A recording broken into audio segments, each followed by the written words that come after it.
பிரிட்டனைச் சேர்ந்த Jamie Scott என்பவர் 2021ஆம் ஆண்டு கோவிஷீல்டு தடுப்பூசியை செலுத்திக் கொண்ட பிறகு குருதி உறைதலுடன் மூளை பாதிப்பு ஏற்பட்டு அன்றாட வேலைகளை கூட செய்ய முடியாத நிலைக்கு தள்ளப்பட்டுள்ளார்.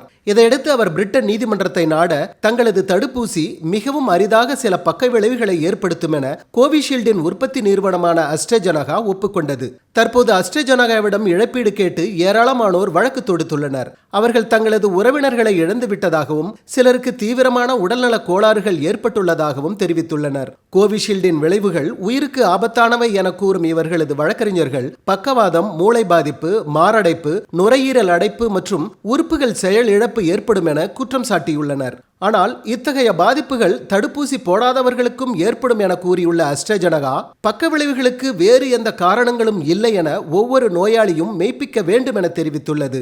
பிரிட்டன் நீதிமன்றம் என்ன முடிவெடுக்கப் போகிறது என்பதை பொறுத்திருந்துதான் பார்க்க வேண்டும்.